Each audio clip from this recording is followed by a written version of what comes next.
It's rubbish. Hello.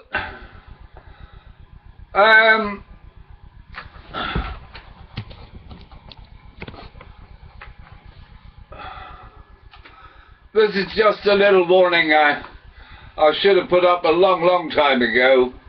I'm very sorry I didn't put it up before. But just to warn anybody watching any of my Elvis videos, there will be flashing lights. Various colours as well as strobe lights. So I must warn you, otherwise I'll be in trouble with health and safety. The idiots. Do you know what? Health and safety. In my bathroom I had a lino, or a plastic coat, you know, like the old lino used to be. And the shop, I said, oh, this is all rough. It's awful to clean. He said, oh, we're not allowed to sell anything like other than that for bathrooms. We can only sell the smooth for other rooms. I thought, something's going on here. And I realised what they were thinking about. They're thinking about like motor racing and cars and that, and when the floor's wet, that you know, the pits will stop the water from making you slip. Now, of course, their premise is all wrong. Like half the people in the country today don't even know basic bloody well physics. When you do pimples like that, that means there's a smaller surface of my foot in contact with the floor. I've never slipped on any of the other floors, but I had a serious slip and fall in my bathroom. I had to press this buzzer I've got here. It's an emergency if I fall. Because my stupid doctors washed my ears out, gave me infection, which affected my balance. Actually, my immune system is gradually getting it better. It's improving my eyesight and it's improving my hearing. But it's taking ages. But that's the reason it happened. And I reckon that they're not using proper sterilized or sterile equipment. I saw on television somewhere in operating theatres were using the same equipment on different patients without sterilizing it. Anyway,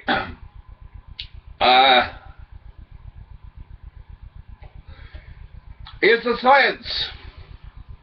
If you have pimply,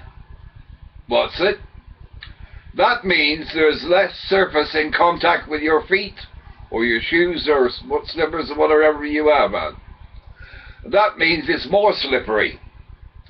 Now, their reasoning, I obviously guess it's like at the racetrack. When a car is speeding round the aquaplane. But the speed that we walk at and move our feet across the floor at is so slow that never will you get aquaplaning. So consequently, a pimply surface is more slippery than a smooth one. That's why they use slick tires in a racetrack, because they go faster and they grip better. The only reason that they don't use them when it's raining is because a build of water, because of the high speed, causes the car to aquaplane. It can happen to any car in very deep water. But not at 2 or 3 miles an hour, which is sort of walking pace.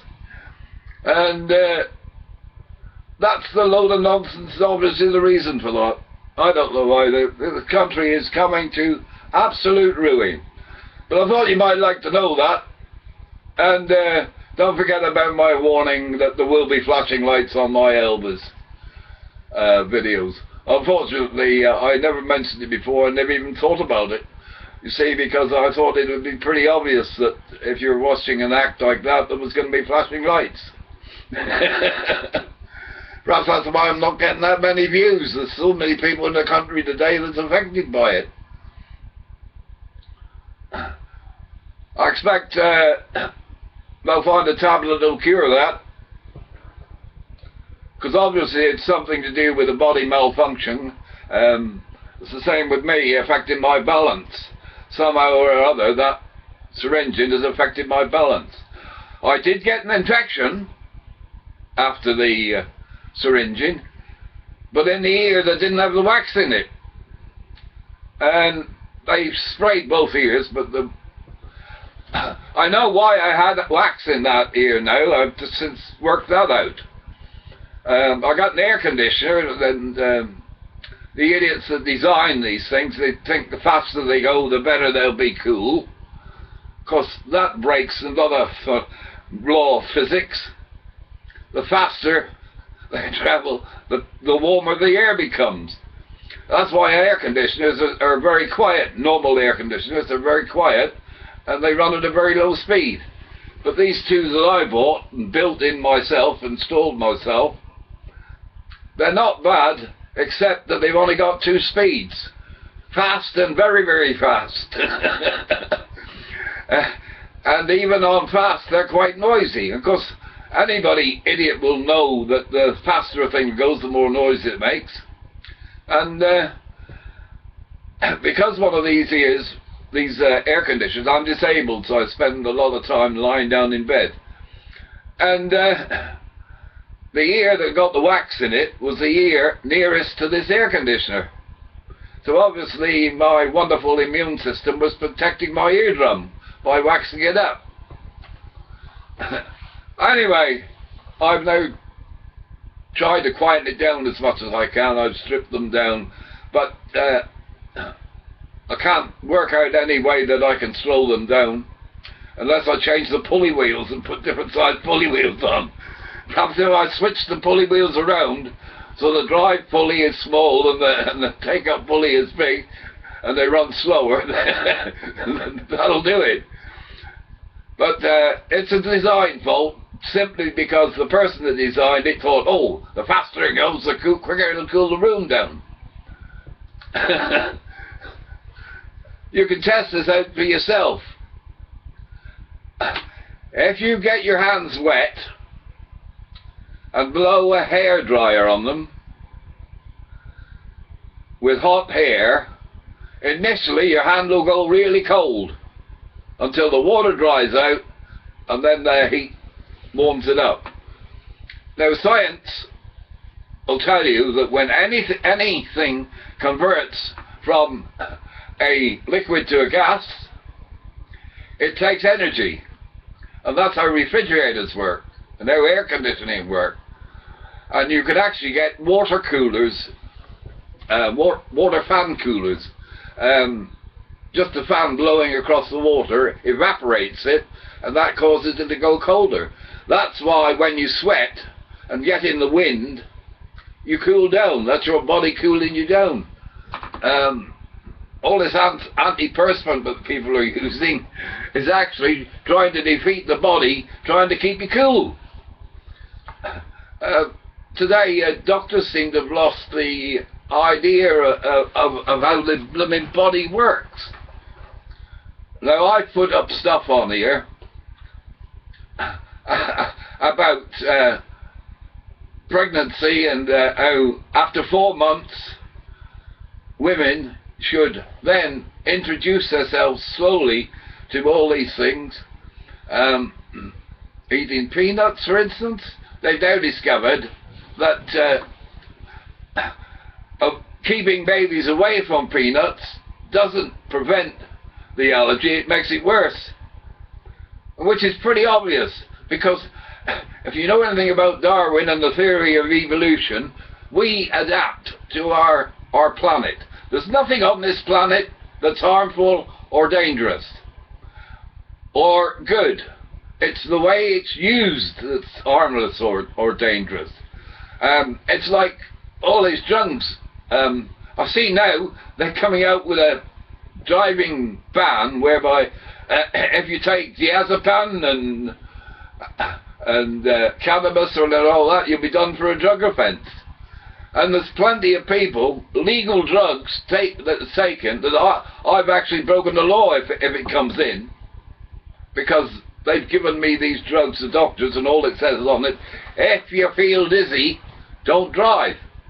Well, I don't, because they don't make me dizzy anyway. But that's beside the point. I phoned up the police, my local police, on this 101 number.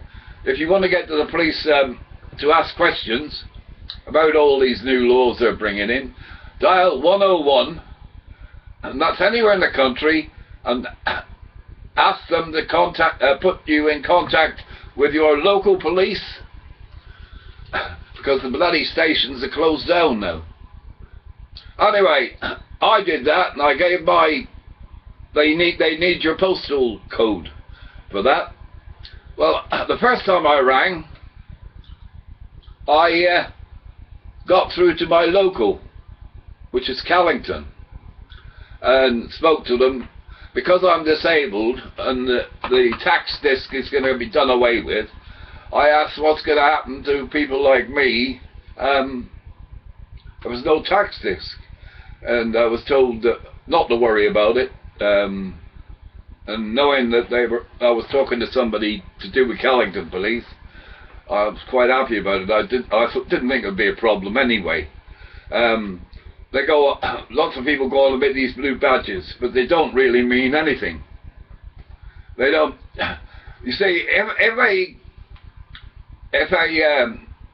you've got a disabled tax disc and you're driving, you can park anywhere you like, despite what anybody will tell you. And if a traffic warden comes across a car parked with a disabled badge in it, tax disc, not this blue badge, they should then wait to see when the person comes back to see whether it's a disabled person, because it could be somebody else driving the car, and that is wrong. The blue badge will permit somebody else to go shopping or do something for a disabled person, but it doesn't entitle them to free parking. And that's why when I go shopping with my sister and she's driving, I do it on a Sunday. When it's on a weekday, I'll go myself, provided I'm well enough, because if I'm not well enough to drive, I don't drive. And if they went onto my records, they'd find that there's nothing on me before computers came out. I've got something like 30 odd years, no claims, and a clean driving license for 30 odd years. Anyway, I meant to ask them another question and forgot it. And that was about, what was it about now? Doesn't really matter. But anyway, I phoned up again, 101, and got through, and I thought I was talking to the same girls. Sounded exactly the same. And asked her this question, and oh, I know, it was about these glasses. I've got glasses from Lloyd's outside clinic. They sent out somebody to test my eyesight that knew less about the eyesight than I do. But you probably realise that doing television, you learn about the eyesight, how it works, before you even start looking at electronics. Anyway, 2 years running they've been out, and each time they said that they need a pair of glasses for reading, a pair of glasses for driving. The pair of glasses for reading, I have to hold 6 inches from my nose to read with. And the driving glasses I'm using now to look at a giant TV screen. and they obscure your peripheral vision, so you can't sort of see anything to the side or anything. And they don't focus. They focus at about 10 feet. It's the best you can get it. I can't even read the 30 and 40 mile little discs that you see to tell you when you're in those areas, which I can do 100 yards away with my own eyesight. And then at the end she had the cheek to say, "You're long-sighted." That's why long-sighted is the best you could have for driving. I can't reverse wearing these glasses. Anyway, they're due to come next week or the week after. This time it's going to be a different story, because I think it's just a con to get money out the government. I don't pay for them, you see, so I can give a damn while this government's in. But once this government's gone, there's no way they'll con me into wasting their NHS money, because that's what it is. I got a condition of an overactive immune system, and I was with the same doctor for 40 years. I'd seen specialists. I knew more about this disease than anybody else, except for this doctor I'm with, because I would tell him something and he would tell me something and we'd talk about it, and he then went and passed it around other people. He was so good it nearly killed him, because everybody wanted to see him, didn't want to see anybody else. Anyway, he had to retire in the end. I hope he's still alive. But I've had 4 different people come to me now. And the first one, everything is cancer with them these days, you see. So I didn't realise what was happening. He sent me off to Plymouth, Derriford for an endoscopy, which is sticking it up your asshole. Caused me to scream out in pain, and she wouldn't stop. Even when I said, stop, for God's sake, stop! And she wouldn't stop until the nurse grabbed her arm and stopped her. And if you think that's the worst of it, after that they put me in a bed beside a corridor or passageway where everybody's walking by, and there's me lying on this bed, because they pump you up with gas and lubricants and whatnot, farting me head off as people are walking by laughing. And I was 74 years old. That was a couple of years ago. And I thought I'd try and sue them with one of these companies, but they want to know the exact date, and nobody will tell me. All I know is that it was the doctor made the appointment in January 2012. But I don't see what that's got to do with it. Anyway, I can't do them for that. I'm going to do them for the abuse of the ears, because I see that there's been doctors, surgeons been done for that. They think they're gods. They're not. They don't cure anybody. You cure yourself. All they do is give you something to help you clear it. And some of the things that they give you don't help you clear it. They make it take longer. Here's your biggest laugh. I've been given, by age concern, one of these alarms, and when I press it, they contact what they call a care nurse that works in a care home. And she came out once, applied ointment that's used, and I think she wanted to bath me. I wouldn't mind it, actually. And that was 3 weeks ago. Now, the day afterwards, I was down with diarrhea, which I thought was strange, because I'd been nowhere. Got the doctor out. Oh, she said, because I had a fall in the toilet and had to press my buzzer. And I wound up in my own excrement, which is terrible. And my poor sister, who's almost as bad as I am, turned up to try and help me. And then eventually a doctor, doctor came out. And she said, oh, I know why you fell. You got muscle wastage there in your leg. You're not exercising enough. That really made me livid. Because I'd asked her if she knew my history. And she said, oh yes, I know your recent history. I'd had a fall because of vertigo, because of this syringing in November. And I'd fallen down and injured the hip. And for 2 months I was unable to put any weight on it. I was using a crutch and my right leg. My left leg I couldn't land on at all. She said, oh, I'll have a physiotherapist come out. I said, I've already had the physiotherapist. Oh. I said, the physiotherapist came out about my previous fall. you know, when I injured the hip and all that. Now, I knew my immune system, it's great for me when I do something like that. I know it sounds daft, but when my immune system's got something to do, like repairing the damage to my hip and all that, other things get better. And I also injured this shoulder and that when I fell in the bathroom. That's getting better now. When the doctor came, I could only bend at the elbow. I couldn't lift anything up. Now I can put stuff up in the microwave. And that's purely my method of treating it. And how I did that was like the exercises I show you on my video. And I think I put Eddie's lazy exercises or Eddie's easy exercises.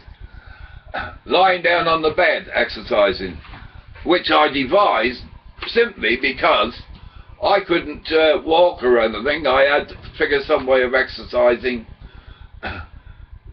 lying on my back, because even though sitting here is getting uncomfortable, but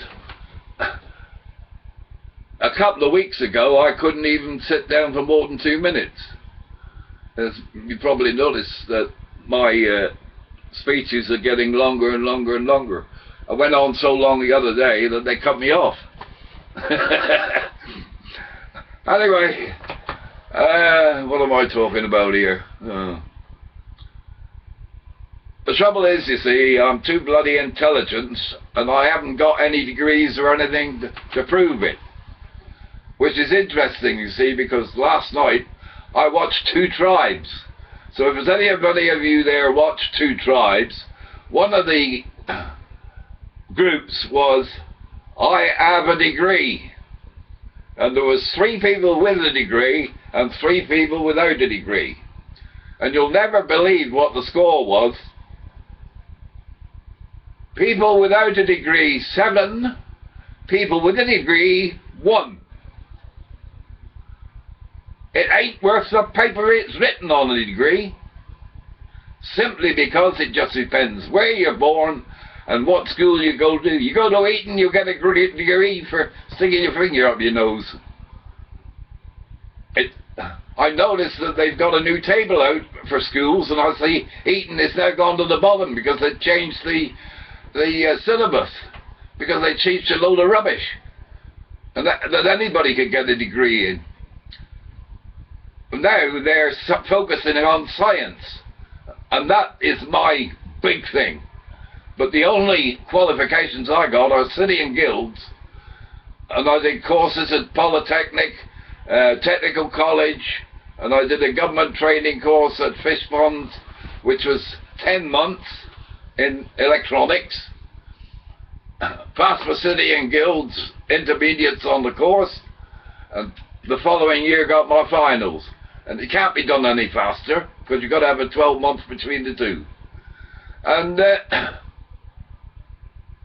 from what I can imagine, that was just like being at university, because we had a lecturer and an assistant teacher, or an assistant lecturer, who was me, actually. He said, can you look after this one boy, because he's having trouble, and I can't understand why, because he had a very high entry score. So I said, okay. And incidentally, it was one of these blokes was a radar technician in the Royal Navy. He passed the first exam ahead of me. I was second, and that's all. After that,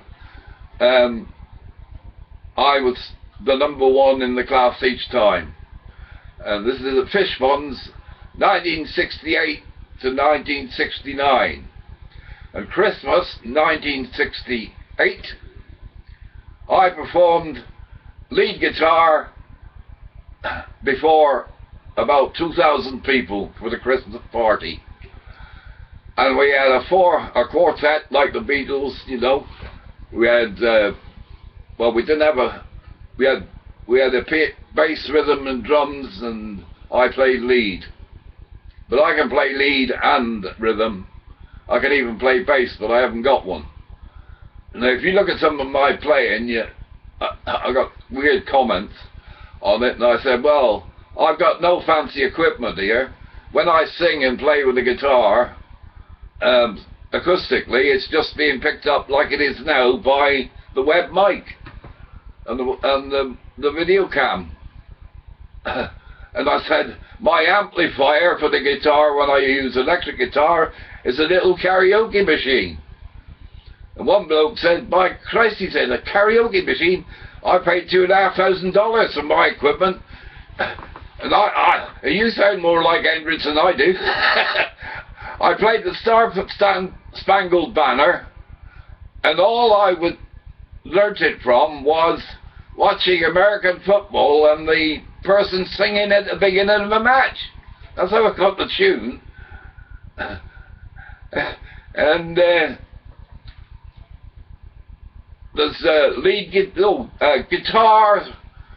guitar heroes, they called it. There's two men that's not on their guitar hero list. One was Bert Weedon. He did more for British guitar playing than any other person. Half these people that are guitar heroes today learnt from him, including me. And in America, rock and roll lead guitar stuff was Dwayne Eddy. And he's exactly the same age as me. He's 77 this year. Anyway, I can talk forever.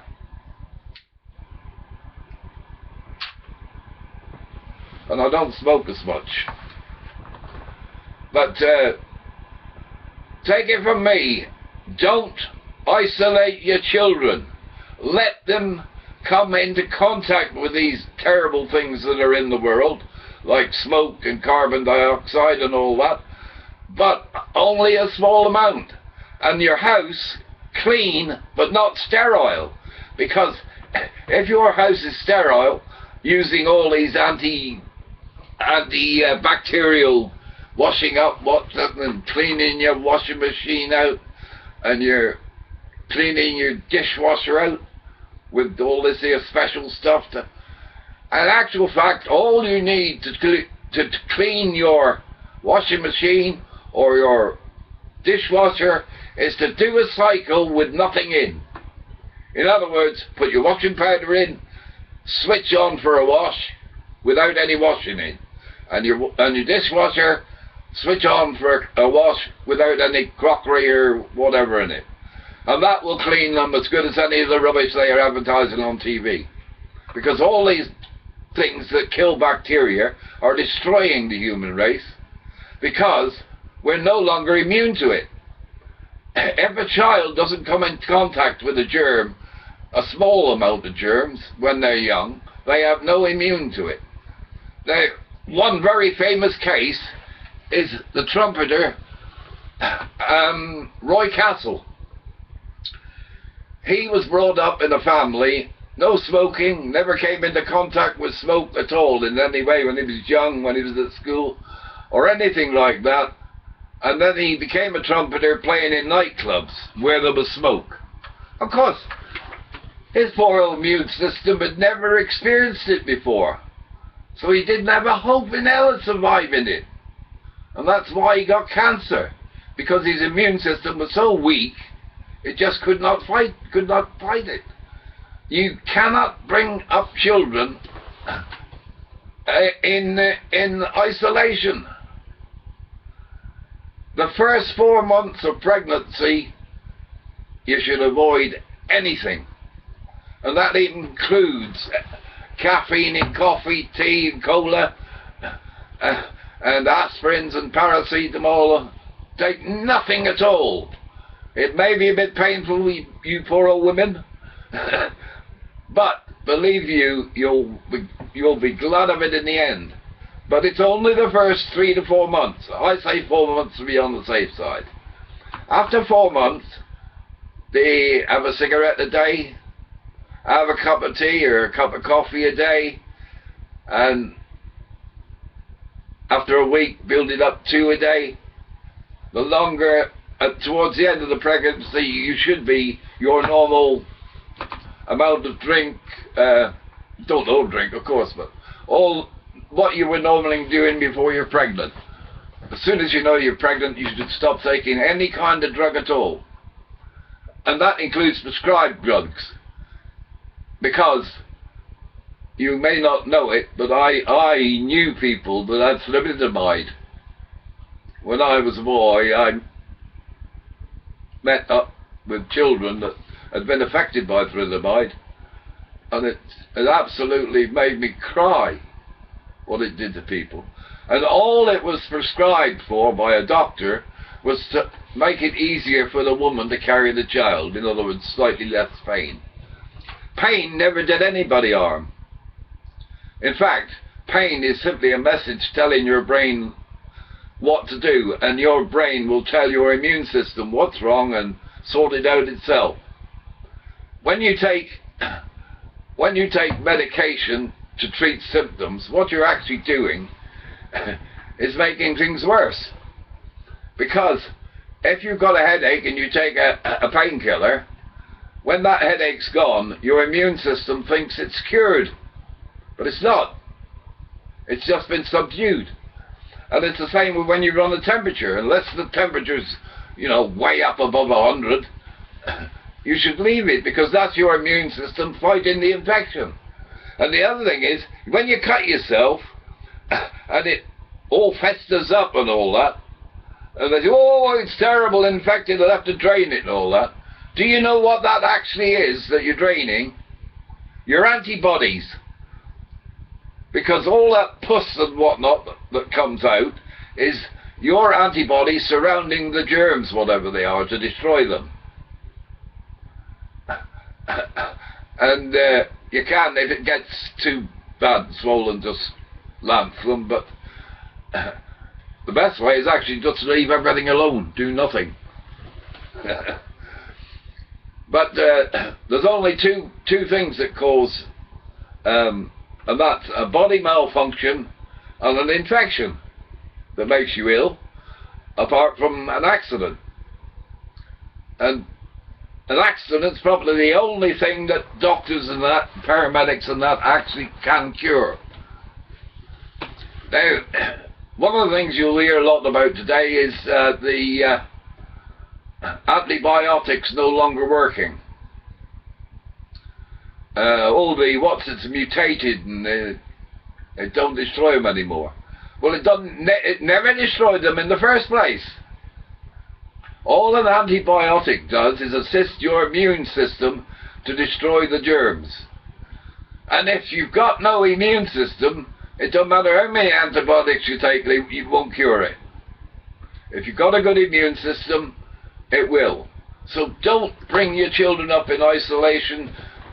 I mean, there's enough dangers with cars and that today. But some of the things, kids will pick stuff, food off the floor and all that. But if that floor is so sterile that there's no germs there at all, when they pick it up and eat it, they don't get any germs at all. If there's germs there and they pick it up and eat it, there'll be so little germs there, their immune system will destroy them, and the next time they come in contact them, the germs won't stand a chance. And that's why we've got AIDS. AIDS is a poor immune system. You get a virus, what they call the HIV virus, right? Well, do you know how they discover you've got that? They test you to see if your immune system is producing the antibodies to fight it. And then if they can detect the antibodies, they say, oh, you're HIV positive. Well, if you've got a strong immune system and you're HIV positive, you'll get better. If you've got a weak immune system and you're HIV positive, it means that the HIV is going to wind up destroying your immune system altogether. And I just heard recently, believe it or not, they've come out with a drug that will boost the immune system against AIDS. And I maintain if they can find two drugs, one to boost it and one to reduce it. See, what's happening today is you've got people like me that brought up in a way where we've built up a strong immune system, and you've got people in their 30s, 40s and 50s, they've been brought up in a lifestyle where everything is bloody spotless, there's no germs around. Don't people realise that if there were no germs at all, everybody would die? And they are. It's true. Any scientist will tell you that. The only trouble is I haven't got any letters after my name, so nobody takes any notice of me. But I've now been in contact with silver. You may not know what that is, but Esther Ranson started it, and I've spoken to somebody on the phone, and they said yes, they can get in contact with Esther still. And I said, do you think you should try and get her to arrange for me to be able to talk to Professor Brian, oh God, what's his other name again now? Cox. Professor Brian Cox. Because if his name was Brian Cox, and my name was Professor Edward Smith, they'd listen to me and not him.